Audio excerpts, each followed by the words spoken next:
Social science के इस class में नाइन्थ क्लास की सभी बच्चियों का स्वागत है। मैं आज आपका इकोनॉमिक्स सब्जेक्ट का पहला चैप्टर पालमपुर गांव की कहानी इस विषय पर चर्चा करने के लिए इस वीडियो के माध्यम से उपस्थित हुआ हूं। यह हमारा अध्याय 1 है और हम इस विषय पर आज इस वीडियो के माध्यम से चर्चा करेंगे। देखिए, पालमपुर गांव की कहानी। ये गांव जो है एक काल्पनिक गांव है। ये गांव जो है एक काल्पनिक गांव है। ये काल्पनिक गांव है और उसी काल्पनिक गांव के द्वारा मतलब उत्पादन कैसे किया जाता है, गांव में उत्पादन कैसे होता है, उत्पादन के उद्देश्यों के बारे में हम इसमें अध्ययन करेंगे। उत्पादन के उद्देश्यों के बारे में कि उत्पादन कैसे होता है, किस प्रकार उत्पादन किया जाता है, इसके संबंध में हम इस किताब में अध्ययन करेंगे।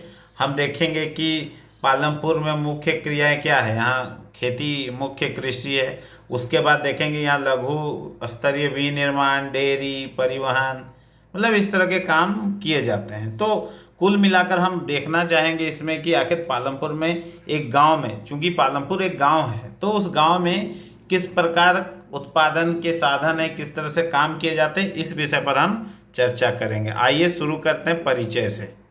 परिचय से हम इस पाठ की शुरुआत करेंगे और देखेंगे कि आखिर क्या है पालमपुर गांव, किस तरह वहाँ खेती का उत्पादन होता है और किस प्रकार चलता है। पालमपुर आसपास के गांव और कस्बों से भली भांति जुड़ा हुआ। बोल रहा है कि पालमपुर आसपास के गांव से भली भांति जुड़ा हुआ एक बड़ा गांव रायगंज, यहाँ लिख रहा है, पालमपुर से 3 किलोमीटर की दूरी पर स्थित है। एक गांव है बड़ा सा रायगंज, जो पालमपुर से 3 किलोमीटर की दूरी पर है। प्रत्येक मौसम यह सड़क गांव को रायगंज और उसके आगे आगे निकटतम कस्बे शाहपुर से जोड़ती है। जो पालमपुर गांव का सड़क है वो रायगंज तो जाता ही जाता है, उसके आगे एक छोटे से कस्बे, छोटा सा ये है शाहपुर, वहां तक जुड़ती है। सड़क पर गुड़, अन्य वस्तुओं से लदी बैलगाड़ियां, बग्घी, भैंस बग्घी, तरह तरह के वाहन, मोटरसाइकिल, जीप, ट्रक देखे जा सकते हैं। मतलब इस सड़क में या इस पालमपुर के रोड में तरह तरह की बैलगाड़ी से लेके ट्रक तक देखे जा सकते हैं। मतलब यातायात काफ़ी अच्छा है, वहाँ सड़क अच्छी है और यातायात का कम्युनिकेशन सही है। इस गांव में विभिन्न जातियों के लगभग 450 परिवार रहते हैं। इस गांव में लगभग 450 परिवार के लोग रहते हैं। गांव के अधिकांश भूस्वामी उच्च जाति के लोग हैं, मतलब जमीन के जो मालिक हैं गांव में वो उच्च जाति के लोग हैं। इनमें 80 परिवार उच्च जाति के हैं। यानी कि पालमपुर में जितना भी जमीन है उसमें सभी जमीनों के मालिक लगभग उच्च परिवार के लोग हैं और उच्च परिवार में 80 परिवार वहाँ रहते हैं। उनके मकान कुछ बड़े ईंट और सीमेंट से बने हुए हैं। मतलब बोल रहा है कि बड़ी बड़ी बिल्डिंगें हैं जो ईंट और सीमेंट से बनी हुई है। अनुसूचित जाति, जिसको हम दलित बोल रहे हैं, कि लोगों की संख्या गांव की कुल जनसंख्या 1/3 और गांव के एक छोटे से कोने में घरों में रहते हैं जो मिट्टी और घास फूस से बनी होती है। बोला है कि अनुसूचित जाति के लोग भी यहाँ रहते हैं जो कुल जनसंख्या का 1/3 और वो गांव के एक छोटे से किनारे में या साइड में रहते हैं, कच्चे मकानों में रहते हैं। यहाँ बोल रहा है आगे, अधिकांश घरों में बोल रहा है कि अधिकांश घरों में बिजली और खेतों में मतलब नलकूप से सिंचाई होती है। बोला है कि अधिकांश घरों में बिजली है, अधिकांश घरों में बिजली पाई जाती है और जो नलकूप है उससे मतलब बिजली के माध्यम से ही चलते हैं वो, और इसका उपयोग विभिन्न प्रकार के छोटे कार्यों के लिए किया जाता है। पालमपुर में दो प्राथमिक विद्यालय हैं।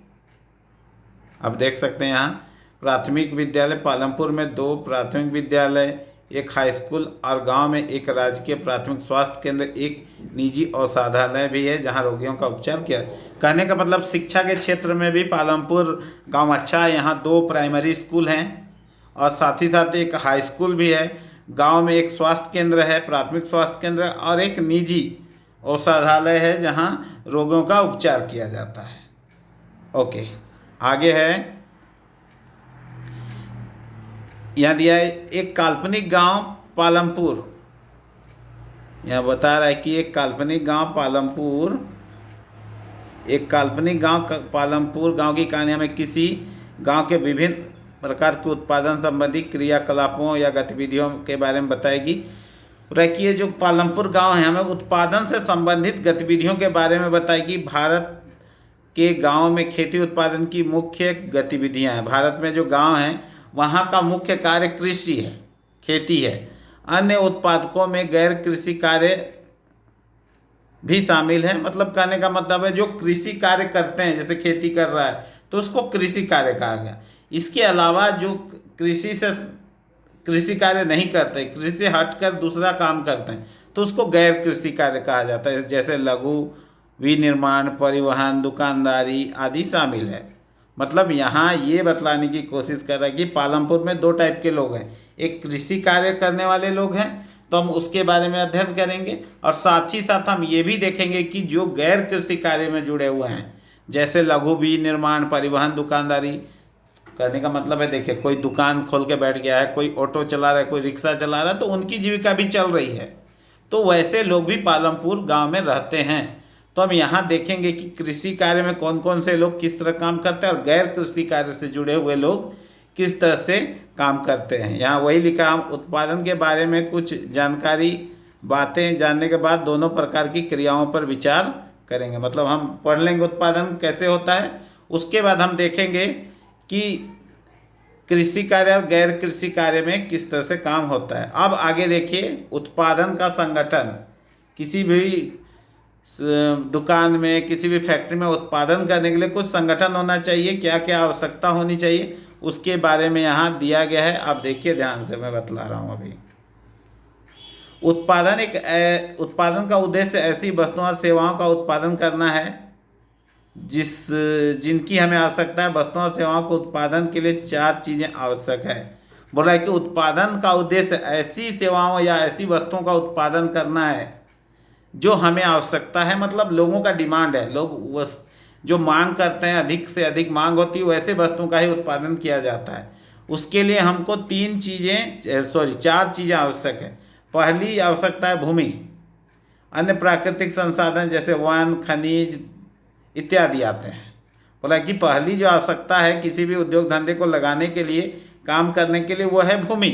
उसके साथ साथ प्राकृतिक संसाधन जैसे जल, वन, खनिज इत्यादि। अब बोला कि दूसरा है श्रम, अर्थात जो काम करते हैं, यानी कि जो श्रमिक होते हैं, जो लोग काम करते हैं।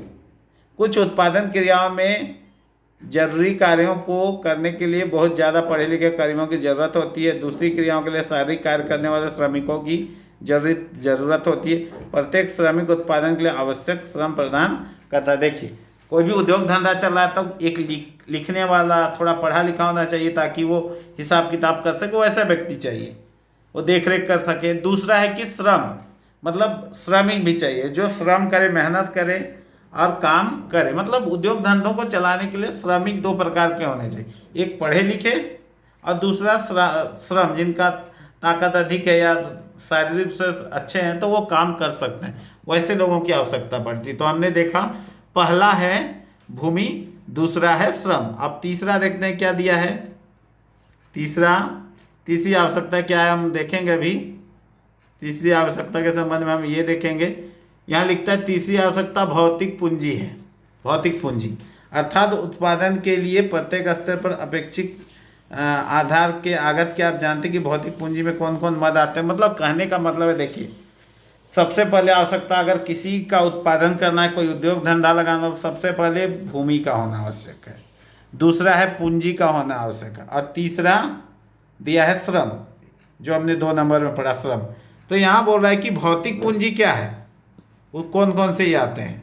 अब अस्थाई और अस्थाई पूंजी के बारे में हम देखेंगे। क नंबर में दिया देखिए, औजार, मशीन, भवन और औजार, मशीन, भवन। औजारों मशीनों के अत्यंत साधारण औजार जैसे किसान का हल को लेकर परिष्कृत मशीन जैसे जनरेटर, टरबाइन, कंप्यूटर आदि आते हैं। मशीन, औजारों और भवनों का उत्पादन में कई वर्षों तक प्रयोग होता है, इसे अस्थाई पूंजी कहा जाता है। मतलब वैसी वस्तु या वैसा सामान जिसको हम एक बार खरीदते हैं और बहुत लंबे समय तक उसका इस्तेमाल चलता है। याद रखेंगे, जैसे किसान का हल एक बार खरीदेगा तो सालों साल नहीं खरीदता है। ट्रैक्टर एक बार खरीदेंगे तो हम सालों साल नहीं खरीदे, वो बहुत दिन। तो कहने का मतलब है कृषि उत्पादन या किसी वस्तु के उत्पादन के लिए, किसी कार्य को करने के लिए जब हम किसी वस्तु को खरीदते हैं और वो काफ़ी लंबे समय तक उपयोग होता है, तो वैसे को बोलते हैं अस्थाई पूंजी। यहाँ लिखा हुआ अस्थाई पूंजी, याद रखेंगे। यानी कि किसी सामान को हम खरीदते हैं और वो बहुत लंबे समय तक चलता है, तो उसको बोला जाता है अस्थाई पूंजी, जो यहाँ लिखा हुआ है, जिसमें आपका कंप्यूटर आ रहा है, टरबाइन आ रहा है ना, वो किसान का हल आ रहा है, ये सारा जो मशीनें, भवन, ये सब आ रहा है, तो ये अस्थाई पूंजी में आता है।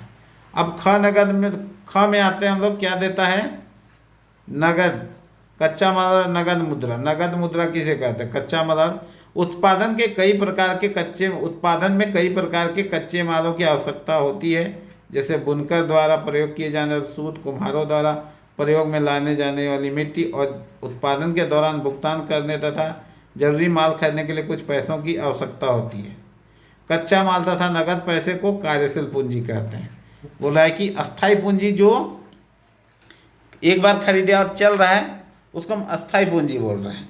लेकिन कुछ ऐसा सामान जिसको हम खरीदते हैं, जैसे कच्चा माल है ना, और उसका उपयोग करते हैं, तो उसको कार्यशील पूंजी, जिसको काम करने में वो लग गया और वो गति में लग गया, काम के रूप में वो पैसा आगे बढ़ते जा रहा है, तो उसको कार्यशील पूंजी बोलेंगे।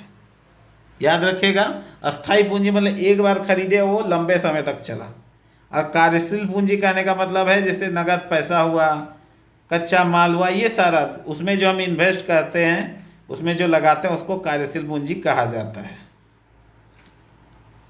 आगे है, एक चौथी आवश्यकता भी होती है, आप स्वयं उपभोग हेतु बाजार में बिक्री हेतु उत्पादन के लिए भूमि, श्रम और भौतिक पूंजी को एक साथ योग्य बनाने के ज्ञान और उद्यम की आवश्यकता पड़ती है। मतलब हमारे पास ज्ञान भी होना चाहिए। चौथा जो है वो है ज्ञान। यहाँ लिखा हुआ है देखो, पूंजी को एक साथ करने के लिए ज्ञान की आवश्यकता पड़ती है। यहाँ ज्ञान लिखा हुआ है, ज्ञान, यह ज्ञान दिया है, ज्ञान और उद्यम की आवश्यकता। मतलब किसी भी काम को सही चलाने के लिए व्यक्ति को ज्ञान होना चाहिए। आजकल इसे मानव पूंजी कहा जाता है। वो जो ज्ञान है जो व्यक्ति सीख कर आता है, उसको बोल रहा है कि इसको मानव पूंजी कहा जाता है, मानव पूंजी कहा जाता है। मानव पूंजी के विषय में और अधिक, मानव पूंजी के विषय में और अधिक अध्ययन हम अगले अध्याय में करेंगे। हम लोग देखेंगे अगले अध्याय में मानव संसाधन के रूप में लोग, ये हम लोग पढ़ेंगे। उत्पादन भूमि, श्रम और पूंजी को संयोजित करके संगठित, बोल रहा है कि उत्पादन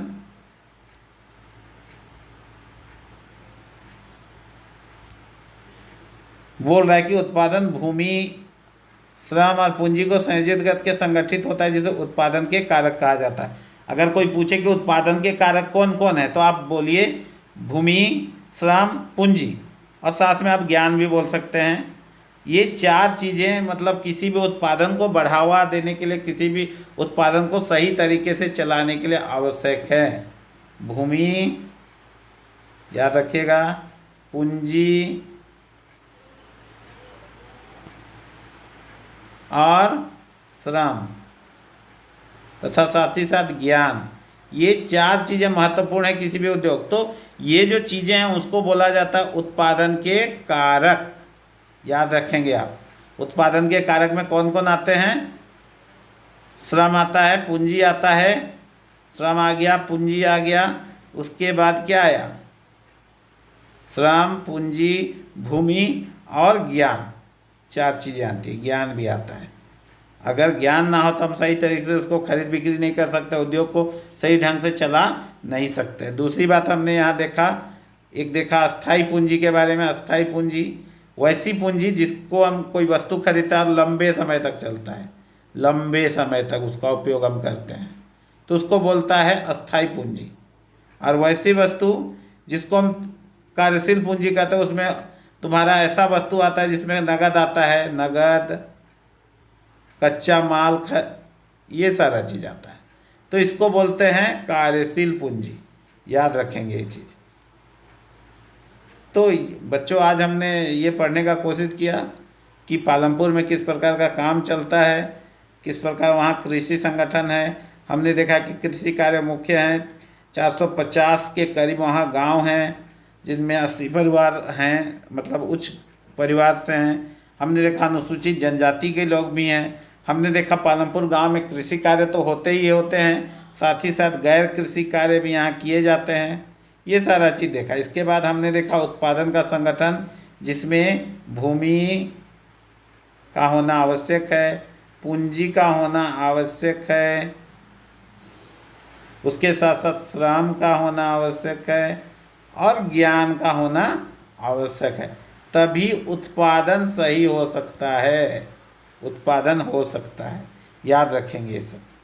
हमने यहाँ अंडरलाइन भी कर दिया। देखिए भूमि, ये देखिए भूमि, पूंजी, ये श्रम हुआ, ये पूंजी हुआ। पूंजी दो टाइप से है। उसके बाद लास्ट में दिया है यहाँ ज्ञान, जिसको मानव पूंजी भी कहा जाता है। तो ये सारा चीज़ है। तो याद रखिए कि किसी भी उत्पादन को बढ़ावा देने के लिए 4 कारक का होना आवश्यक है। अगले दिन बच्चों हम लोग पालमपुर में खेती भूमि स्थिर है, इसके बारे में अध्ययन करेंगे। आप इस वीडियो को अच्छा से देखिएगा, सुनिएगा।